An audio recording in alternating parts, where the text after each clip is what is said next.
Kids tend to be healthy when they grew up in an environment where they feel loved, where they feel safe.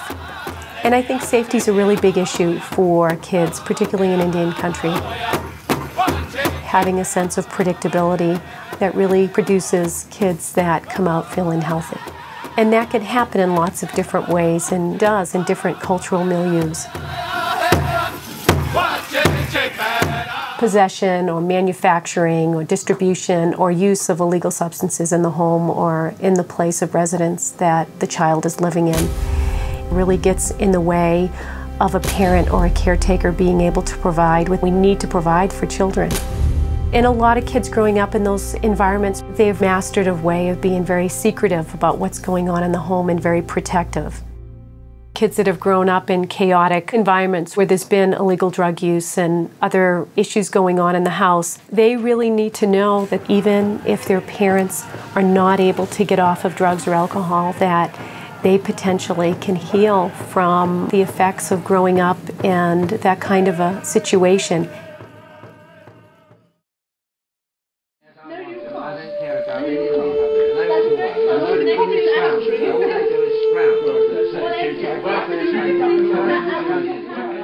I grew up a very angry child.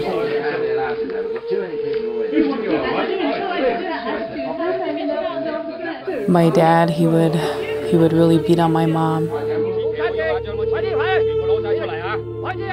I didn't know what it was like to live without screaming, without beer cans all over, without worrying about this, worrying about that.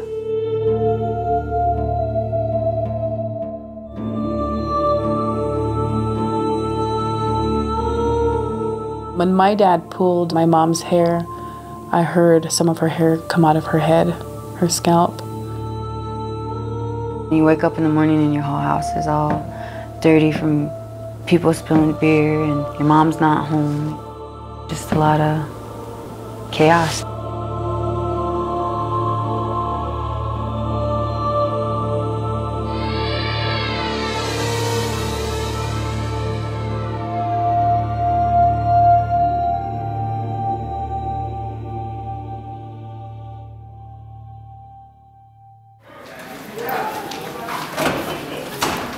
I wouldn't talk to anybody about my problems. And so after like stressing and keeping everything bottled up, I just finally broke down one day and attempted suicide.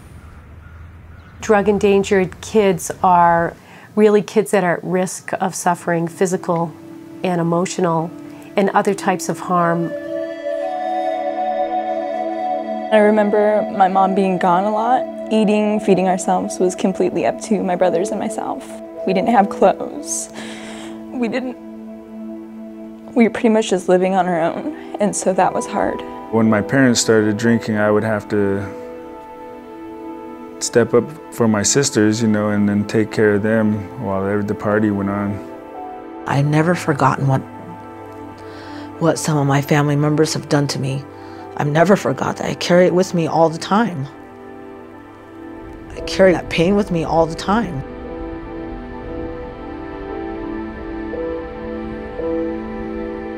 Intergenerational trauma, alcohol abuse, drug abuse, family violence, it all goes hand in hand.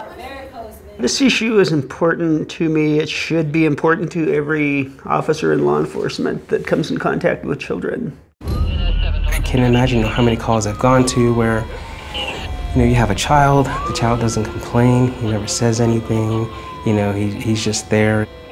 As long as the community is endangered with drugs, then every kid is going to be drug endangered in that community. When a crime happens in the home, often children are involved, they're witnesses to these crimes. On the calls that involve, taking either the mother or the father away, in an arrest situation to see the children's reactions. It's devastating to see what children have to go through. If we're a part of a raid, a drug raid, we're basically pulling children out with nothing. We're traumatizing them by taking them out of their home, their comfort environment, to an area where they're not familiar. That trauma is secondary to what they've already experienced with the crime. Someone needs to be a voice for these children that have no voice. People that are growing up and they're mad and they don't even know why they're mad. But a lot of it has to do with that underlying trauma. They start using. They start smoking at the age of 12 and 13. They're the ones that are going out looking for love, and young girls at 14, 16 getting pregnant. You know, they're looking for that love. Every human being wants love, you know. And tremendous amount of identity issues. Well, who am I? I was an 11-year user, and there was a point in my life that nothing else mattered, you know, to where my tradition was put in the back burner. My loved ones were put in the back burner because of my drug use. I was indicted along with 43 other individuals here on our Wind River Indian Reservation who were indicted for distribution of methamphetamine. So if kids have grown up in drug-endangered environments and we wait until they present in a system with significant substance abuse issues themselves, it's a really late intervention. In my work as a judge, every day I see young people that are struggling, that are so smart and that have so much potential. And I see what they're going through, and I want something better for them. We really need to be doing more systemic work across communities because this is a public health issue. This isn't just an Indian country issue. This is really a national public health issue in our country and in our communities. It's a hard thing to talk about, and I think that's one of the problems with our people, is talking about things that really affect us, you know, sharing that, you know. That's one of the biggest problems I've seen working in a clinical environment. They didn't want to talk about it. They know it's there, therapists know that they're there, but it's hard to bring it out. It's really important, especially when we talk about trauma and some of the things that lead to drug and alcohol abuse and some of the issues that we're trying to address. We really have to look at that trauma and the experience of Native American populations, of the tribal people. And there's a lot of differences between tribes, but a lot of the experiences and some of the basic things that people have gone through are pretty similar. Historical trauma in general is really that idea of unresolved trauma and grief, and that really causes or contributes to chronic problems. We're looking at 3 to 5 generations of a distortion, of a distorted view of who we are as Indian people. Not one individual can change this community. It's going to take tribal government, it's going to take every service provider, it's going to take the educational system, the social system. Everybody in these small communities throughout our region are friends and family, and so everybody's impacted when someone is harmed. I am not going to be an alcoholic.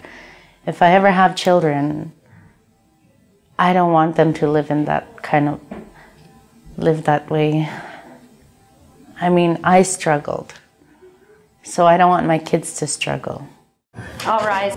Courts can have a huge impact if especially tribal courts try to embrace the family setting of a community to allow the focus for a family and an extended family, that they really can make a fundamental difference, not only in behavior today, but for kids and grandkids. Change is possible, you know, and it's necessary. I've been volunteering for Fatherhood is Sacred. First, I was court-ordered in my past, you know, because of my drug use and being incarcerated and stuff like that. And after I graduated from there, you know, I just kept coming back. I needed something, man, to hold on to, and that was something that worked for me at the time. The thing that I, found out working with the youth is you have to listen. The answer that you're looking for is right there within the youth. My mom's an alcoholic, and most of my family is. I've been in foster care since I was 2. I've been in 26 placements, and I still love my mother to death and the rest of my family, and that's like really hard for me right now.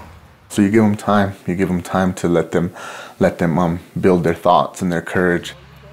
By the time they got everything and they're like, okay, well, it's time for me to say what I have to say. The answer you're looking for is right there. Our goal is try to figure out how to make families whole, how to take care of children. I've seen a huge change in the last few years where we're finally collaborating. We're finally discussing safety and what is best for drug-endangered children. You know, to make sure everything's safe, but then hey, let's also glance down and make sure that we're not missing the 2-year-old toddler holding on, or we're not missing the kid in the stroller. You know, there's kind of the things that just got let go, and as officers we've missed. And so it's time for us to refocus so that we're catching more of these kids.